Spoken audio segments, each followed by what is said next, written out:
आज हम देखेंगे बेरोज़गारी के बारे में। बेरोज़गारी क्या होती है, इसके क्या प्रकार होते हैं और इसके क्या कारण हैं, इसके भारत में क्या निवारण किए जा रहे हैं। केंद्र सरकार भारत और माफ़ कीजिएगा, केंद्र सरकार और राज्य सरकार इसे दूर करने के लिए क्या क्या उपाय कर रहे हैं।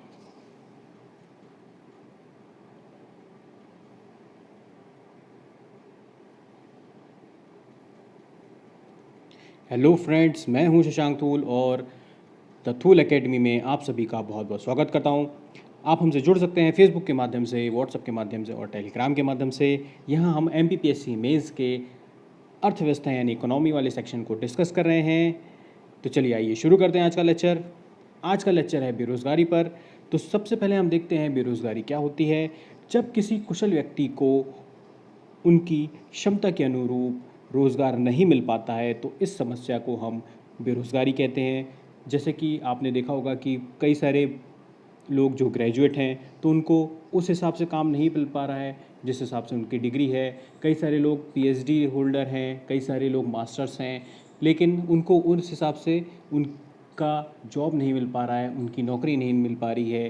तो ये क्या है, एक बेरोज़गारी है। आपने जैसा पेपर्स में, न्यूज़ में आप सुनते रहते हैं, माफ़ कीजिएगा आप सुनते रहते हैं कि होता क्या है कि फोर्थ ग्रेड या प्यून के लिए या ऑफिस कर्मचारी के लिए भी अगर कोई छोटी मोटी जॉब निकलती है तो आपने पेपर में, न्यूज़ में सुना होगा कि भाई PhD होल्डर जो व्यक्ति लोग हैं वो भी उसके लिए अप्लाई कर रहे हैं। लेकिन समस्या ये है कि वो ऐसा क्यों कर रहे हैं, क्योंकि वो बेरोज़गार हैं, उनको कोई ना कोई रोज़गार चाहिए। अब उनको उनके योग्यता के अनुरूप, उनकी शिक्षा के अनुरूप, उनकी कुशलता के अनुरूप अगर काम नहीं मिल पा रहा है तो उनकी मजबूरी है कि वो ये सारे काम करें। तो ये होती है बेरोज़गारी। और भारत जैसे विकासशील देश में अगर मैं बात करूं तो कई प्रकार की बेरोज़गारियां पाई जाती है। इसका संबंध जो मूलतः होता है वो होता है अर्थव्यवस्था की संरचना से। यानी कि अर्थव्यवस्था की संरचना जिस प्रकार की होगी उस प्रकार की उस देश में, उस प्रदेश में बेरोज़गारी पाई जाएगी। भारत की अगर बात करूं तो भारत की जो अर्थव्यवस्था है वो श्रम की अधिकता है। यानी कि यहाँ बहुत सारे लोग हैं। यहाँ पर श्रम यानी कि जो लेबर्स हैं, यानी एक तरह के, देखिए लेबर का मतलब सिर्फ वो नहीं है कि जो व्यक्ति जाके मजदूरी करे या गड्ढा खोदे। लेबर का मतलब होता है कि जैसे मैं यहाँ पे क्लास में आपको पढ़ा रहा हूँ तो मैं भी क्या कर रहा हूँ, एक लेबर कर रहा हूँ, मेहनत कर रहा हूँ। ठीक है, तो मैं भी यहाँ पे क्या कर रहा हूँ, श्रम कर रहा हूँ, तभी तो मुझे उस श्रम का परिश्रम मिल रहा है, वेतन मिल रहा है। ठीक, तो ये भी क्या है, एक प्रकार का लेबर है। तो इस प्रकार से अगर हम देखें तो लेबर करने वाले यानी श्रम करने वाले या सर्विस देने वाले बहुत सारे लोग हैं। वहीं अगर अन्य साधन की बात करूं तो भूमि जो है वो भूमि सीमित है। आप, हमारे पास ऐसा नहीं है कि बहुत बड़ा ज़मीन है और उसमें आपके पास कम लोग हैं तो आप उसमें बहुत सारे लोग खेती कर सकते हैं। जैसा आपने देखा होगा कि अमेरिका वगैरह की अगर बात करूं तो अमेरिका में क्या होता है, एकड़ों से ज़मीन खाली पड़ी होती है और वहाँ पर फिर जो खेती की जाती है तो एकड़ों, कई कई एकड़्स में वो एक खेती करते हैं। तो ऐसा हमारे यहाँ नहीं है। पूंजी की अगर बात करूं तो हमारे पास पूंजी नहीं है। हमारे पास जो विकसित देश हैं उनकी तरह हमारे पास पैसा नहीं है। उद्यम या उद्योगों का बात करूं तो हमारे यहाँ उद्योगों का स्तर भी वैसा नहीं है। जैसा कि आप चाइना में चले हैं तो चाइना में चाइना ने क्या किया, अपने बहुत सारे उद्योग स्थापित कर दिए। हर चीज़ आपकी डेट में, जैसे आज की तारीख में आपको चाइना में उत्पादित होते हुए मिल जाएगी। तो हमारे यहाँ सबसे ज़्यादा क्या है, हमारे यहाँ सबसे ज़्यादा श्रम, लेबर है। तो इस प्रकार की अर्थव्यवस्था होने की वजह से हमारे यहाँ जो बेरोज़गारी होगी वो भी इसी प्रकार की होगी। अगर बेरोज़गारी के संबंधित आंकड़ों की बात करूं तो ये जारी कौन करता है, ये जारी करता है NSSO। ठीक है, बेरोज़गारी की अगर बात करें तो बेरोज़गारी के क्षेत्र में जो क्षेत्रीय असंतुलन है वो भी देखने को मिलता है। देश के कुछ क्षेत्र में अन्य क्षेत्र की अपेक्षा जो रोज़गार है उसके अवसर अधिक मिलते हैं और इससे बड़े पैमाने पर अंतर्राज्यीय श्रमिकों का जो होता है वो प्रवासन, यानी कि एक जगह से दूसरी जगह वो जाते हैं बेरोज़गार की तलाश में। जैसा कि हमारे यूपी, बिहार के और हमारे खुद मध्य प्रदेश से कई सारे जो श्रमिक हैं वो क्या होते हैं, वो गुजरात में, महाराष्ट्र में और तमिलनाडु में ऐसे जो विकसित ऐसे जो अधिक प्रगतिशील राज्य हैं हमारे देश के, तो वहाँ पर जाके क्या करते हैं, वहाँ पर जाकर वो बिजनेस कर माफ़ कीजिएगा, वहाँ पर जाके वो क्या करते हैं, वहाँ पे जाके वो रोज़गार करते हैं श्रमिक के रूप में, या जॉब करते हैं बहुत सारे। जैसे हमारे प्रदेश की अगर मैं बात करूँ तो हमारे प्रदेश के कितने सारे इंजीनियर्स हैं जो हमारी जो सिलिकॉन वैली है बेंगलोर में, ठीक है ना, वहाँ पे पूरा क्या है, आईटी सेक्टर फैला हुआ है। तो कितने सारे इंजीनियर्स हमारे यहाँ के जाके वहाँ पे बेंगलोर में काम करते हैं। कितने सारे आपके ही परिचित के होंगे जो दिल्ली में काम करते होंगे, मुंबई में काम करते होंगे। क्यों? क्योंकि इन क्षेत्रों में जो रोज़गार के अवसर हैं वो वहाँ पर ज़्यादा हैं। तो इस प्रकार हमने देखा कि माफ़ कीजिएगा, तो इस प्रकार हमने देखा कि हमारे देश में जो रोज़गार है, रोज़गारों का भी क्षेत्रीय असंतुलन है, यानी कि हर क्षेत्र में एक समान रोज़गार के अवसर नहीं है। रोज़गार में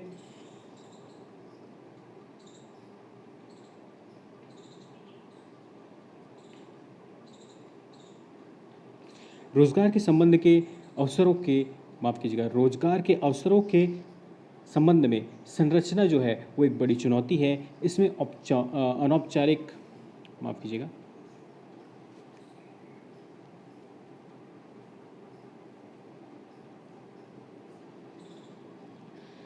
भारत में रोज़गार के अवसर के संबंध में संरचना एक बड़ी चुनौती है। इसमें औपचारिक असंगठित आधार पर काम करने वाले श्रमिकों की प्रधानता है। यानी कि आपने देखा होगा कि अनौपचारिक क्षेत्र कौन से होते हैं और असंगठित क्षेत्र कौन से होते हैं। जैसे कि मान लीजिए कोई व्यक्ति सब्जी बेच रहा है, फिर उसके बाद उसको लगा कि नहीं यार सब्जी बेचने में उतना प्रॉफिट नहीं है, तो वो हो सकता है कि कुछ और बेचने लगे, कपड़े बेचने लगे। फिर उसके बाद उसको लगे कि नहीं यार इसमें भी प्रॉफिट नहीं है, तो फिर वो कपड़े से फिर वो बर्तन बेचने लगे। तो आपने देखा होगा कि खास तौर से जो छोटे छोटे व्यापारी होते हैं जो सड़क के किनारे अपना बिज़नेस करते हैं, या गली मोहल्ले में घूम घूम के अपना बिज़नेस करते हैं, फेरी लगाते हैं, तो ये क्या है, ये अनऔपचारिक हैं, ये अनऑर्गेनाइज सेक्टर वाले लोग हैं। तो इनकी संख्या जो है, इनकी श्रमिकता जो है वो हमारे देश में ज़्यादा है।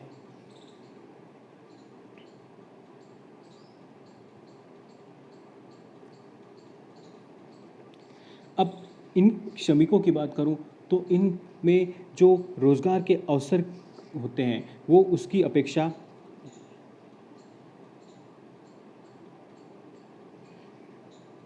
माफ़ कीजिएगा, ऐसे जो श्रमिक होते हैं उनको रोज़गार की अपेक्षा कम अवसर प्राप्त होते हैं, और इन श्रमिकों में एक कौशल का अभाव भी होता है। जैसा कि मैंने आपको बताया कि स्किल्ड नहीं होते हैं अपने काम को लेकर।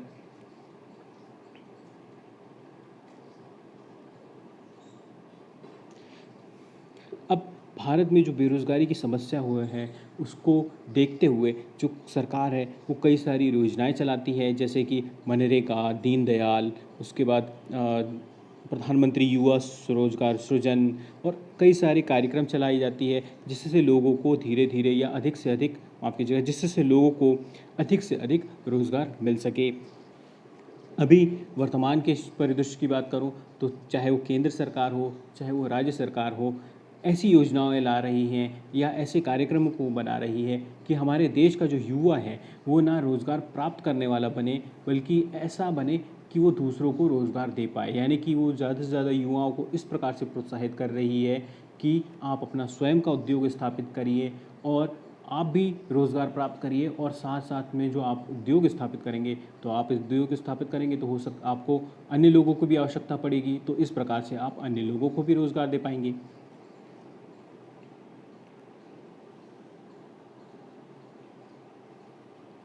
चलिए आगे बढ़ते हैं। अब हम देखते हैं रोज़गार के प्रकार। रोज़गार के प्रकार की बात करूं तो रोज़गार के प्रकार को दो प्रकार से मुख्य रूप से विभाजित किया जाता है।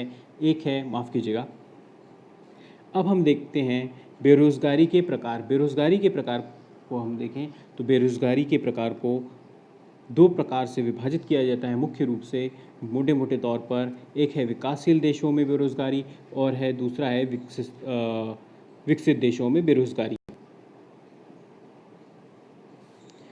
चलिए अब हम देखते हैं बेरोज़गारी के प्रकार। बेरोज़गारी के प्रकार को हम मोटे मोटे तौर पर दो भागों में विभाजित करते हैं। एक है विकसित देश और दूसरे हैं विकासशील देश। विकासशील देश यानी हमारा भारत, विकसित देश जैसे अमेरिका और जो यूरोपियन कंट्रीज़ है वो हो गई। अब देखते हैं विकसित देशों में दो प्रकार की बेरोज़गारी पाई जाती है। एक होती है चक्रीय और दूसरी होती है संघर्षणात्मक। विकासशील देशों में बेरोज़गारी के कई प्रकार पाए जाते हैं। इसको मुख्य रूप से तीन भागों में हम देखते हैं। पहला है शहरी बेरोज़गारी, दूसरा है ग्रामीण बेरोज़गारी और तीसरा है अन्य। शहरी बेरोज़गारी की बात करूं तो शहरी बेरोज़गारी में दो प्रकार की होती है। एक होती है औद्योगिक बेरोज़गारी और फिर दूसरी होती है माफ़ कीजिएगा शिक्षित बेरोज़गारी। ग्रामीण ग्रामीण क्षेत्रों की बात करूं तो ग्रामीण क्षेत्रों में दो प्रकार की होती है। एक होती है मौसमी बेरोज़गारी और दूसरी होती है प्रच्छन्न बेरोज़गारी।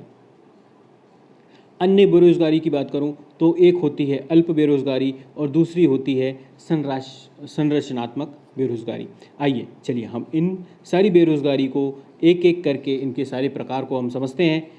पहला है हमारे पास चक्रीय बेरोज़गारी।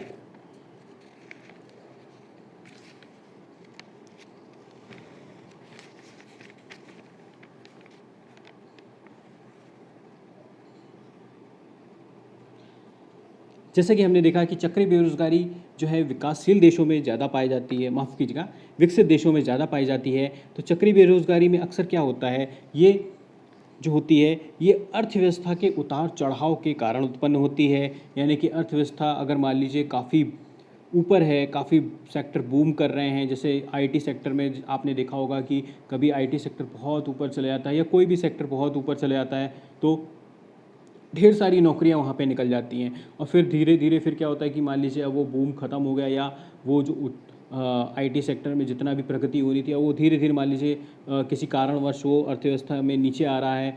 तो फिर क्या होगा कि लोग जो आईटी कंपनी ने इतने सारे लोगों को भर्ती कर लिया था उस समय जब आईटी की बड़ी डिमांड थी, तो अब क्या होगा कि अब वो जो आईटी कंपनियां हैं वो अपने कर्मचारियों की छटनी करना चालू कर देगी। तो इस प्रकार से लोग क्या हो जाएंगे, बेरोज़गार हो जाएंगे। एक और उदाहरण देता हूँ, जैसे मान लीजिए कार इंडस्ट्री है, कोई कार बनाने की फैक्ट्री है या किसी देश में मान लीजिए कार बनाने को लेकर बड़ी डिमांड हो गई कि भाई हाँ आप खूब डिमांड है, सब बोल रहे हैं कि हमको कार चाहिए, हमको कार चाहिए। तो कार की नई नई कंपनियां स्थापित होने लगी। जब नई नई कंपनियां स्थापित होने लगी, कई सारी कंपनियां या फैक्ट्रीज लग गई, तो उन्हें क्या किया कि कई प्रकार के लोगों को भर्ती कर लिया। ठीक है, कार बनाने से लेके कार बेचने वाले तक सबकी भर्ती निकलने लगी। अब हुआ क्या कि अब सब लोगों ने कार खरीद ली। अब वो मार्केट क्या हो गया है, अब लोगों का कार से मन हट गया, अब लोगों को कार नहीं चाहिए। अब वो धीरे धीरे कार की मांग कम होने लगी। अब कार की मांग कम होने लगी तो जो कंपनियों ने, जो फैक्ट्रियों ने इतने सारे कर्मचारी रख लिए हैं, अब उनको उनकी आवश्यकता नहीं है। तो क्या करेंगी, अब वो उनको वहाँ से छटनी करेगी, वहाँ से जिनकी आवश्यकता होगी उनको रखेगी और जिनकी आवश्यकता नहीं है उनको वहाँ से निकालना चालू कर देगी। तो इस प्रकार से क्या हो जाएंगे, उस प्रकार से जब लोग बेरोज़गार होते हैं तो ये क्या कहलाती है, चक्रीय बेरोज़गारी। क्योंकि फिर अगर मान लीजिए किसी सेक्टर में बूम आ गया या मान लीजिए फिर से कार की डिमांड फिर से बढ़ गई, तो फिर क्या होगा, फिर से वापस उनकी भर्ती करना चालू कर दी जाएगी। तो इस प्रकार से ये डिपेंड किस पे करती है, ये किस पे निर्भर करती है, ये निर्भर करती है अर्थव्यवस्था के उतार चढ़ाव पर। ठीक है, तो इसको हम कहते हैं चक्रीय बेरोज़गारी। अगला है संघर्षात्मक बेरोज़गारी, यानी कि इसको घर्षणात्मक बेरोज़गारी भी कहते हैं। घर्षणात्मक बेरोज़गारी में जनरली क्या होता है कि जब कोई व्यक्ति एक रोज़गार छोड़ता है और फिर दूसरे रोज़गार में जाता है तो इसके बीच की जो अवधि होती है, इसके बीच की अवधि में जो वो बेरोज़गार रहता है तो ये क्या कहलाती है, संघर्षणात्मक या घर्षणात्मक बेरोज़गारी। और इसको समझते हैं और देखें तो क्या होता है, जैसे मान लीजिए आप कहीं जॉब कर रहे हैं, ठीक है, अब आपका मन हुआ कि नहीं यार मुझे ये जॉब नहीं करना चाहिए, मैं तो सब छोड़ छाड़ के बढ़िया पीएससी की तैयारी करता हूँ। तो आपने वो जॉब छोड़ दी और अब आप क्या कर रहे हैं, पीएससी की तैयारी कर रहे हैं। तो पीएससी की तैयारी करने के लिए मान लीजिए आपने अपने आप को 1 साल का समय दिया। अब उस 1 साल के समय में आप पूरी तरह से बेरोज़गार हैं, आप कोई रोज़गार तो कर नहीं रहे, आप सिर्फ क्या कर रहे हैं, तैयारी कर रहे हैं। आपने कंपटीशन फाइट किया और आपका पीएससी में सिलेक्शन हो गया, अब फिर से आपको रोज़गार मिल गया। तो ये जो टाइम पीरियड रहा जब आपने जॉब छोड़ दिया और फिर से आपका सिलेक्शन हो गया और आपको जॉब मिल गई, तो ये जो टाइम पीरियड रहा, इस टाइम पीरियड में जो आप बेरोज़गार रहे, तो ये जो टाइम पीरियड रहा, ये क्या कहलाएगा आपका? घर्षणात्मक बेरोज़गारी। आगे समझ में? चलिए अगला देखते हैं। माफ़ कीजिएगा। अगली है खुली बेरोज़गारी। खुली बेरोज़गारी का में जनरली क्या होता है? जनरली इसमें जो श्रमिक होते हैं या वो गांव से शहर की तरफ जाते हैं और गांव से शहर की तरफ जाने पर जब उनको रोज़गार नहीं मिलता है, तो ये क्या कहलाती है? खुली बेरोज़गारी। इसका मतलब है कि सीधा सीधा मैं अगर गांव में था तब भी मैं बेरोज़गार था, अब मैं शहर की तरफ गया कि मुझे क्या मिले? रोज़गार मिले, लेकिन शहर में भी मुझे रोज़गार नहीं मिला, तो अब मैं शहर में बैठा हुआ हूँ, काम करने के लिए पूरा तैयार हूँ, मेरे अंदर स्किल भी है, सब कुछ है, लेकिन मुझे वहाँ काम नहीं मिल रहा है। तो ये क्या है? खुली बेरोज़गारी, यानी बिल्कुल ओपन अनएम्प्लॉयमेंट, यानी कि बिल्कुल साफ साफ लिखा हुआ है कि हाँ हम बेरोज़गार हैं। ठीक है, आगे बढ़ते हैं।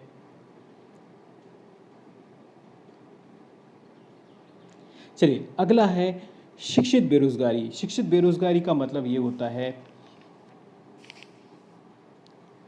जब शिक्षित वर्ग जो होता है उनकी योग्यता के अनुसार उनको काम नहीं मिल पाता है, तो इसे क्या कहते हैं हम? शिक्षित बेरोज़गारी। जैसा हमने पहले भी बताया, कोई व्यक्ति मान लीजिए पीएचडी होल्डर है, लेकिन अब उसको पीएचडी होल्डर होने के बावजूद उसको वैसा काम नहीं मिल पा रहा है, तो ये क्या है? शिक्षित बेरोज़गारी। हमने देखा होगा हमारे कई सारे ऐसे परिचित में हैं जो इंजीनियर हैं, उन्हें एमबीए कर रखा है, बड़ी बड़ी डिग्रीज़ लेके रखे हैं, लेकिन उनको जॉब नहीं मिल पा रही है, काम नहीं मिल पा रहा है। फिर वो आपने देखा होगा कि या तो वो कोई ऐसा जॉब कर रहे हैं जो उनकी डिग्री के लायक नहीं हो। जैसे मैंने कई सारे ऐसे मित्र हैं जो इंजीनियर डिग्री रखते हैं, लेकिन वो काम कैसा कर रहे हैं कि कहीं कंप्यूटर ऑपरेटर का कर रहे हैं, यहाँ कोई दूसरा सेल्स का काम कर रहे हैं। तो क्यों कर रहे हैं? क्योंकि उनकी मजबूरी है, उनको कहीं उनकी योग्यता के हिसाब से, उनकी जो शिक्षा है, ये जो डिग्री है, उसके हिसाब से उनको जॉब नहीं मिल पा रही है। तो ये क्या है? ये है एक शिक्षित बेरोज़गारी। चलिए अगला है मौसमी बेरोज़गारी। ये काफ़ी बार पूछा जाता है। मौसमी बेरोज़गारी का मतलब होता है कि मौसम के हिसाब से आपको रोज़गार मिले या मौसम के हिसाब से आप बेरोज़गार हो जाएं। जैसे कि ख़ास तौर से आपने देखा होगा ग्रामीण क्षेत्रों में किसानों जो खेती किसान वाले होते हैं या ग्रामीण क्षेत्र में जो मज़दूरी करते हैं, आपने देखा होगा कि जो खेतों में काम करने वाले जो मज़दूर होते हैं, उनको काम तब मिलता है जब खेतों में काम हो। अगर खेत में काम नहीं है, यानी कि जैसे मान लीजिए जब फसल बोई जा रही हो, तब उनको मज़दूरी मिलेगी कि हाँ फसल, क्योंकि फसल बोना है तब उनको काम मिलेगा वहाँ पर। और या तब मिलेगा जब फसल काटना हो, तो फसल काटने के लिए उनको काम दिया जाएगा। लेकिन उसका जो पीरियड रहेगा, उसके बीच का जो समय है, जब फसल तैयार हो रही हो या फसल पक रही हो, तो उस बीच में का जो पीरियड रहेगा, उस बीच में तो वो बेरोज़गार रहेंगे, क्योंकि उस समय खेतों में कोई काम ही नहीं है। तो इस टाइप की जब बेरोज़गारी होती है जो मौसम के ऊपर डिपेंड करती है, वो क्या कहलाती है? मौसमी बेरोज़गारी। एक और छोटा सा उदाहरण देता हूँ। तो जैसे मान लीजिए कोई आइसक्रीम बनाने वाली फैक्ट्री है या कोई छाता बनाने वाली फैक्ट्री है, तो आइसक्रीम बनाने वाली फैक्ट्री कब काम कर रही है या वहाँ पर लेबर्स की या वहाँ पर ज़्यादा श्रमिकों की कब ज़रूरत है? जब आइसक्रीम का मौसम हो, यानी गर्मी में लोग आइसक्रीम खा रहे हैं, तो वहाँ पर ज़्यादा काम हो रहा है, ज़्यादा काम हो रहा है, तो वहाँ पर ज़्यादा से ज़्यादा लोगों को रोज़गार मिल रहा है। लेकिन अब ठंड का मौसम आ गया, बरसात का मौसम आ गया, लोग आइसक्रीम नहीं खा रहे हैं, तो वहाँ के मज़दूर जो हो गए, वहाँ के जो लेबर हो गए, उनको अलग कर दिया जाएगा। तो इस प्रकार क्या हो गया? वो बेरोज़गार हो गए। इसी प्रकार से अगर छाते का देखा जाए, तो छाता क्या है? जनरली अपन गर्मी में या बरसात में यूज़ करते हैं। तो इस महीने में जब गर्मी में और बरसात में छाते की अधिक बिक्री होती है, तो फैक्ट्रीज़ क्या करती है? ज़्यादा से ज़्यादा मजबूत मज़दूरों को रख लेती है छाता बनाने के लिए। लेकिन अब बाकी का जो मौसम है, जैसे ठंड हो गया या दूसरे कोई मौसम, ठंड वाला मौसम है, तो इस मौसम में उनके पास कोई काम नहीं होता, तो इस मौसम में क्या हो जाते हैं? बेरोज़गार हो जाते हैं। तो इस प्रकार से जब मौसम या सीज़न के हिसाब से आपको रोज़गार मिले या ना मिल पाए, तो वो क्या कहलाएगा? आपका मौसमी बेरोज़गारी। चलिए अगला है प्रच्छन्न बेरोज़गारी। काफ़ी इम्पॉर्टेंट है और पूछा जाता है ये अक्सर। जहाँ तक मुझे याद आ रहा है, ये एमपीपीएससी 2016 में पूछा गया था। आपका तो देखते हैं क्या है ये प्रच्छन्न बेरोजगारी। इसे अदृश्य बेरोजगारी या छुपी हुई बेरोजगारी भी कहते हैं। इसमें होता क्या है कि व्यक्ति जो है वो रोजगार में लगा हुआ प्रतीत तो होता है, ऐसा लगता तो है कि वो रोजगार कर रहा है, बिजनेस कर रहा है या काम कर रहा है, लेकिन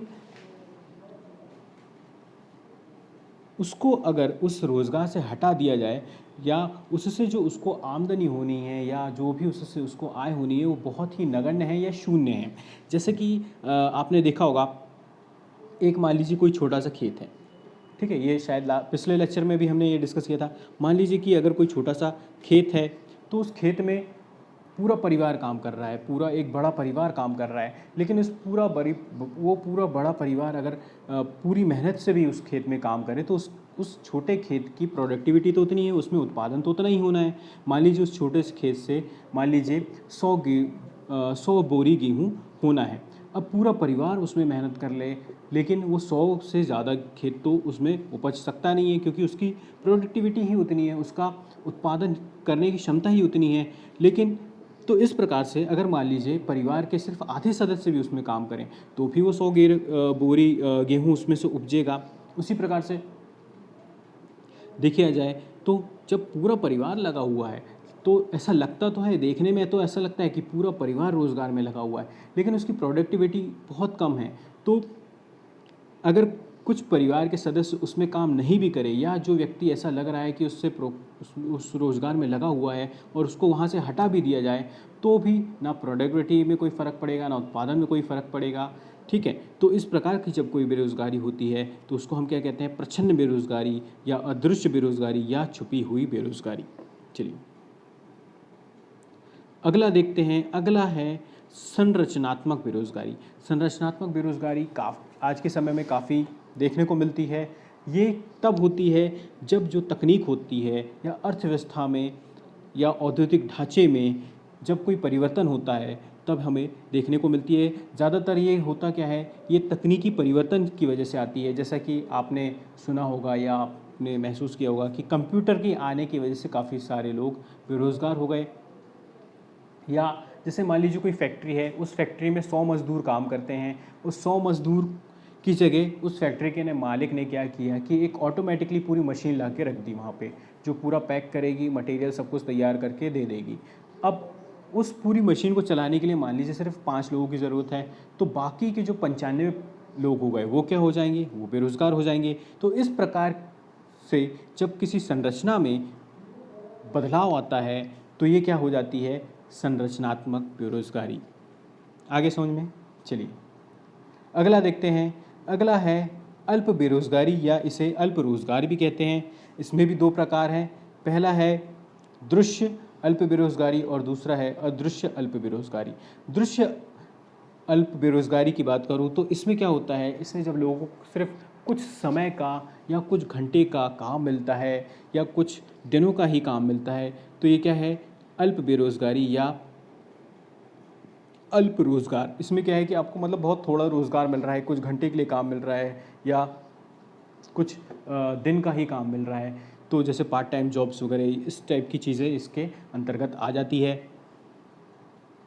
फिर आपके पास है अदृश्य अल्प बेरोज़गारी। इसमें क्या होता है कि व्यक्ति काम तो दिन भर कर रहा होता है, का ऐसा दिखता भी है कि वो दिन भर काम कर रहा है या फुल टाइम जॉब कर रहा है, लेकिन उससे उसको जो आय होती है, उससे उसको जो इनकम होती है वो क्या होती है, वो बहुत कम होती है या बहुत एक तरह से नगण्य हो जाती है। तो इसको हम क्या कहते हैं, अदृश्य अल्प बेरोज़गारी। जैसे हमने आपको अदृश्य बेरोज़गारी दिखा, उसी तरह से ये भी है कि आदमी लगता तो है ऐसा कि भाई वो दिन भर काम कर रहा है, लेकिन उससे जो उसको आय होनी चाहिए, उससे जो उसको इनकम होनी चाहिए वो क्या हो जाती है, बहुत शून्य या बहुत कम।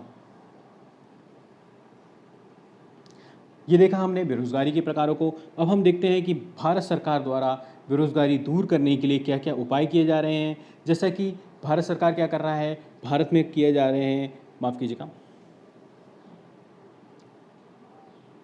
अब हम देखते हैं भारत में बेरोज़गारी को दूर करने के लिए क्या उपाय किए जा सकते हैं। जैसा पहला है, जनसंख्या पर नियंत्रण किया जा सकता है। जनसंख्या जितनी ज़्यादा बढ़ेगी तो उतने ज़्यादा लोगों को रोज़गार की आवश्यकता होगी, और अगर हम उनको रोज़गार उपलब्ध नहीं करा पाएंगे तो हमारे यहाँ बेरोज़गारी का आंकड़ा बढ़ जाएगा। उसके बाद है रोज़गार प्रधान शिक्षा प्रणाली। जो शिक्षा प्रणाली है उसको ऐसा होना चाहिए कि वो ना केवल ज्ञान दे बल्कि आपको आपका रोज़गार उपलब्ध कराने में भी मदद करे। ऐसा नहीं है कि हमने बड़ी बड़ी डिग्रीज़ ले ली लेकिन हमारे पास ज्ञान नहीं है, या उस डिग्री के बल पर हमको अगर रोज़गार नहीं मिल पा रहा है तो ऐसी डिग्री आपके किसी काम की नहीं होगी। फिर गांव में रोज़गार की प्रधान माफ़ कीजिएगा, गांव में रोज़गार प्रधान नियोजन। ग्रामीण क्षेत्रों में आपने देखा होगा कि रोज़गार की कमी होती है, इस वजह से जो ग्रामीण मजदूर होते हैं, ग्रामीण लोग होते हैं, वो शहरों की तरफ जाते हैं और या महानगरों की तरफ जाते हैं। महानगरों माफ़ कीजिएगा महानगरों की तरफ जाते हैं रोज़गार प्राप्त करने के लिए। तो कुछ इस प्रकार से निवेश होना चाहिए या इस प्रकार से योजनाएं और नियोजन होना चाहिए कि ग्रामीण क्षेत्रों में रोज़गार के ज़्यादा से ज़्यादा अवसर उत्पन्न हो। औद्योगिकीकरण तथा लघु कुटीर उद्योगों को अधिक बल दिया जाए। जो औद्योगिकरण है, ज़्यादा से ज़्यादा उद्योग स्थापित करने में, और इसी के साथ जो लघु और कुटीर उद्योग हैं, मतलब ऐसा नहीं होना चाहिए कि बड़ी बड़ी आपने फैक्ट्री डाल दी लेकिन जो छोटे छोटे उद्योग हैं वो नष्ट होने लगे उससे। तो इस तरह से नियोजन होना चाहिए या इस तरह से कार्यक्रम बनने चाहिए कि जो बड़ी बड़ी फैक्ट्री हैं वो तो बने ही बने, साथ में जो लघु और कुटीर उद्योग हैं, जो घर से छोटे छोटे बिजनेस चल रहे हैं, वो भी फले फूलें या उनका भी विकास हो। चलिए अगला है निजी क्षेत्रों का विकास। जो निजी क्षेत्र हैं, जो प्राइवेट कंपनीज़ हैं, चाहे वो किसी भी क्षेत्र में हो, उनका ज़्यादा से ज़्यादा विकास हो, क्योंकि निजी क्षेत्र जितने से ज़्यादा विकसित होंगे वहाँ पर जो रोज़गार है उसके अवसर भी उतने ज़्यादा बढ़ेंगे। चलिए अगला है कृषि एवं कृषि संबंधित जो धंधे हैं उनका विकास होना चाहिए। जैसा कि हमने पहले भी देखा था, हमारे यहाँ जो 49% जो जनसंख्या है वो आज भी कृषि पर निर्भर है। तो इसीलिए कृषि या कृषि से संबंधित जितने ज़्यादा से ज़्यादा उद्योग धंधे या उद्योग स्थापित होंगे उतना ज़्यादा से ज़्यादा लोगों को रोज़गार मिलने के अवसर भी बढ़ेंगे। फिर है उत्पादन वृद्धि में उत्पादन वृद्धि की गति में वृद्धि। उत्पादन जो होता है, जो हम प्रोडक्शन करते हैं या कोई भी चीज़ उत्पादित करते हैं, तो उसकी वृद्धि जो होती है उसको गति प्रदान करना चाहिए। कुछ ऐसे नियम लाने चाहिए, कुछ ऐसा सिस्टम या योजनाएं बनानी चाहिए जिससे लोगों को ज़्यादा से ज़्यादा उत्पादन करने में प्रोत्साहन मिले या ज़्यादा से ज़्यादा उत्पादन करने का उनको प्रेरणा मिले। जैसे कि अगर मान लीजिए, एक उदाहरण देता हूँ कि कोई एक फैक्ट्री है छोटी सी, अगर वो सिर्फ़ और सिर्फ अपने क्षेत्र पे ही उत्पादन कर रही है, मान लीजिए कोई शर्ट बनाने की फैक्ट्री है और वो जैसे एक शहर के अंदर काम कर रही है, मान लीजिए वो जैसे जबलपुर है, जबलपुर के अंदर वो एक शर्ट की फैक्ट्री है और जबलपुर को लोगों को ही सिर्फ सप्लाई करती है, तो होगा क्या कि वो जबलपुर की जितनी जनता है सिर्फ उनको ही पहुंच हो पाएगी। लेकिन सरकार ने कोई ऐसा योजना ले आया कि नहीं, अब आप पूरे भारत में भी उसको बेच सकते हैं, या सरकार ने कुछ ऐसा नियम ले आया कि हाँ आप चाहो तो इंटरनेशनल मार्केट में भी बेच सकते हो, आप अमेरिका में बेच सकते हो, अपना एशिया में बेच सकते हो, यूरोप में बेच सकते हो। तो उसका जो उत्पादन है उसको उत्पादन बढ़ाने में क्या होगी, अपनी प्रेरणा प्राप्त होगी कि हाँ नहीं, अब तो मैं ज़्यादा से ज़्यादा माल बेच सकता हूँ, तो इसलिए मैं अपना उत्पादन क्या करूँगा, ज़्यादा से ज़्यादा बढ़ाऊँगा। तो इस प्रकार की योजनाएं लानी चाहिए जिससे जो उत्पादन है उसकी जो गति है उसमें वृद्धि हो। फिर है विकास दर में वृद्धि। विकास दर क्या होती है, यानी कि जो डेवलपमेंट है उसकी ग्रोथ जो है वो बढ़नी चाहिए, जो डेवलपमेंट है उसको सरकार को बढ़ाना चाहिए।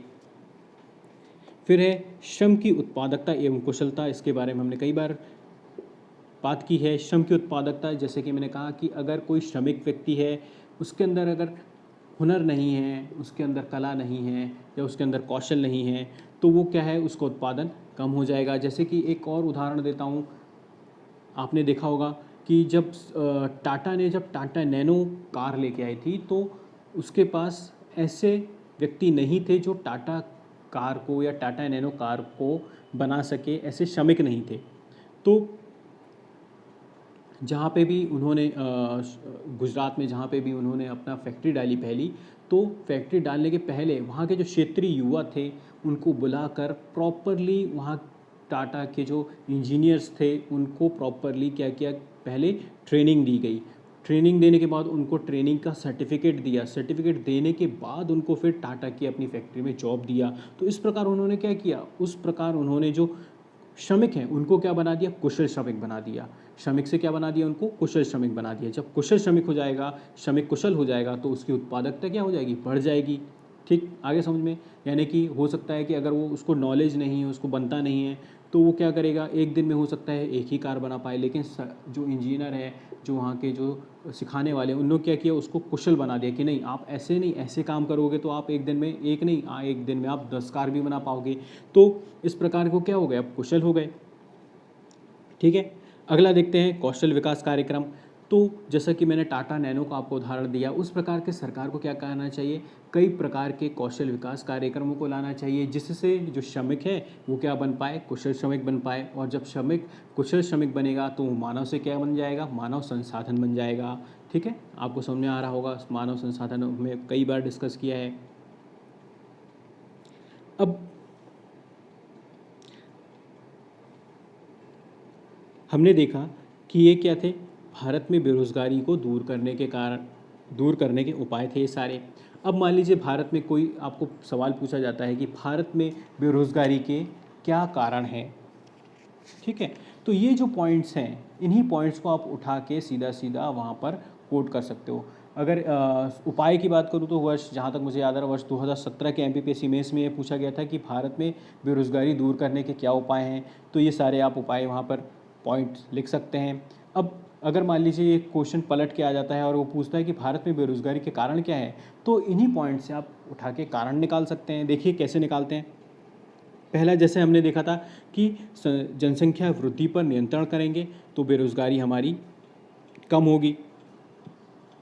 अब इसका कारण, सीधा सीधा कारण हमने बना दिया क्या, कि जनसंख्या वृद्धि पर या अनियंत्रित जनसंख्या वृद्धि, जो जनसंख्या वृद्धि है उसकी वजह से हमारे देश में जो बेरोज़गारी है वो बढ़ रही है। फिर हमने देखा था रोज़गार की प्रधानता, यानी कि माफ़ कीजिएगा, रोज़गार प्रधान शिक्षा प्रणाली। तो हमने लिख दिया कि भाई जो शिक्षा प्रणाली है उसमें कमी है, वो रोज़गार विहीन है, वो ऐसी शिक्षा प्रणाली हमारी नहीं है जो हमको रोज़गार प्रदान कर पाए। फिर हमने देखा गांव में रोज़गार की प्रधानता का नियोजन होना चाहिए, लेकिन उसका कारण हमने पलटा दिया कि भाई जो ग्रामीण क्षेत्र है, ग्रामीण क्षेत्र में क्या हो रहा है, ग्रामीण क्षेत्र में जो रोज़गार प्रधान हैं या ऐसे नियोजन की कमी है जिससे ग्रामीण क्षेत्रों में रोज़गार के ज़्यादा से ज़्यादा अवसर उत्पन्न हो पाएँ। फिर अगला हमने क्या किया, अगला कारण बना दिया कि जो उद्योग क्षेत्र हैं, जो लघु उद्योग हैं, उनमें क्या देखा जाता है, उनमें पिछड़ापन देखा जाता है, औद्योगिकीकरण में पिछड़ापन देखा जाता है, जो उद्योग क्षेत्र हैं वहाँ पर तकनीक का अभाव देखा जाता है। तो ये सारे कारण हम यहाँ पर लिख सकते हैं। फिर है निजी क्षेत्रों का कम, हमारे देश में अभी भी विकास तो हो रहा है, लेकिन वैसा विकास अभी भी नहीं हो पाया है जैसा एक विकासशील या एक विकसित अर्थव्यवस्था का होना चाहिए। चलिए अगला देखते हैं। अगला है कृषि एवं कृषि संबंधी जो धंधे हैं या उद्योग हैं, अगर वर्तमान वर्तमान में की बात करूं तो इनमें अभी भी आपको पिछड़ापन दिखेगा, या इनमें जो उत्पादकता है या इनमें जो पिछड़ापन इस प्रकार से आप देख सकते हैं कि ये जो है ये लोकल ही बने रहते हैं, इनकी ब्रांडिंग नहीं हो पाती है। यानी कि अगर मान लीजिए कोई कृषि उत्पाद ऐसा है जो मान लीजिए मध्य प्रदेश के सागर से रिलेटेड है, अब वो जो कृषि उत्पाद है वो क्या है, सिर्फ और सिर्फ वहीं के लोकल लोग जो हैं, वहीं के जो आसपास के लोग हैं वही उससे के जानते हैं और वही उसको अपना रहे हैं। लेकिन अगर सरकार कोई ऐसी योजना लेके आती है या कोई ऐसा सिस्टम लेके आती है जिसको, जैसे मान लीजिए जीआई टैग वगैरह दिया जाता है, या कोई ऐसा जिससे वो अपने उत्पाद को ना केवल पूरे प्रदेश में बल्कि पूरे भारत में या भारत के बाहर भी उसको बेच सके, उसको लोग जान सकें और ख़रीदें, तो क्या हो जाएगा, उसका उतना विकास हो जाएगा, उस क्षेत्र का विकास हो जाएगा, उस उत्पाद को सब लोग जानने लगेंगे। हो सकता है कि कई लोग उसका उत्पादन करना चालू कर दें। तो इस प्रकार से जो कृषि या जो क्षेत्रीय उत्पाद हैं उनको बढ़ावा दिया जाना चाहिए।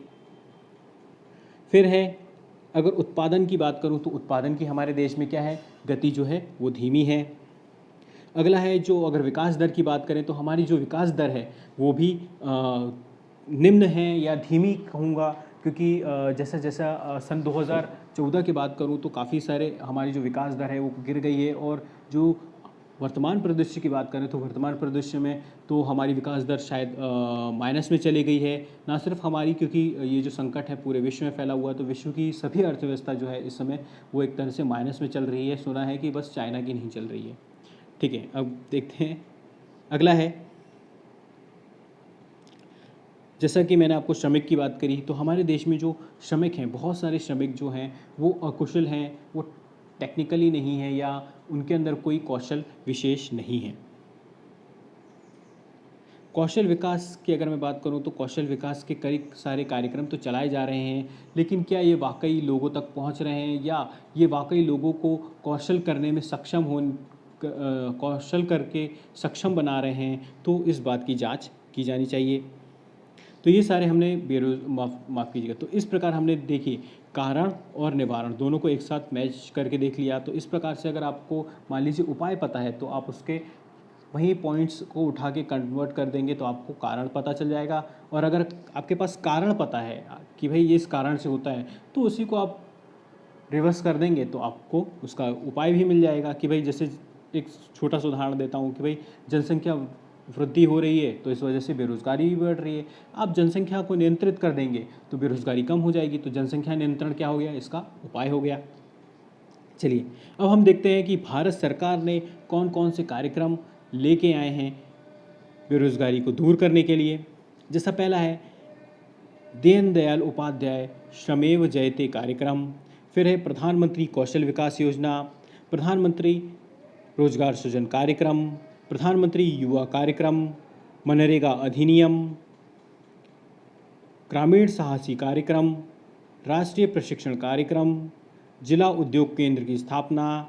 जिला उद्योग केंद्र की बात करूं तो इसके तहत हर एक ज़िले में एक एक उद्योग केंद्र खुला हुआ है सरकार की तरफ से, राज्य सरकार की तरफ से। और आप यहाँ पर जाकर अगर आपको कोई उद्योग स्थापित करना है या आप चाहते हैं कि मैं कोई उद्योग स्थापित करूं, तो यहाँ पर जाकर आप परामर्श ले सकते हैं। ये प्रशिक्षण भी प्रदान करते हैं। इसके साथ साथ आप अपने जो जिला उद्योग केंद्र में जाकर अगर आपको ऐसा लगता है कि मुझे इस उद्योग के लिए लोन की आवश्यकता है, तो वो आपको बैंक के माध्यम से लोन दिलवाने में भी आपकी मदद करते हैं। कई प्रकार की जो योजनाएं हैं, स्कीम्स हैं, वो और कार्यक्रम हैं वो वहाँ पर चलते रहते हैं। उनके बारे में आपको पूरी जानकारी वहाँ पर मिल जाएगी। तो अगर आपको कुछ ऐसा लगता है कि आप कोई ऐसा उद्योग केंद्र स्थापित करना चाहते हैं, माफ़ कीजिएगा, आप कोई उद्योग स्थापित करना चाहते हैं, तो आप इन जिला उद्योग केंद्र में जाकर संपर्क कर सकते हैं। आप जिस भी ज़िले में रहते हैं वहाँ पर एक जिला उद्योग केंद्र होगा। चलिए माफ़ कीजिएगा, अगला है स्टार्टअप इंडिया योजना। स्टार्टअप इंडिया योजना के अंतर्गत जो नए नए उद्योग स्थापित करने वाले लोग हैं उनको प्रोत्साहित किया जाता है। तो ये था आज का लेक्चर। आगामी परीक्षाओं के लिए आपको बहुत बहुत शुभकामनाएं। अपना ख्याल रखिए, अपनों का ख्याल रखिए। मिलते हैं अपन अगले लेक्चर में, तब तक के लिए जय हिंद, जय भारत।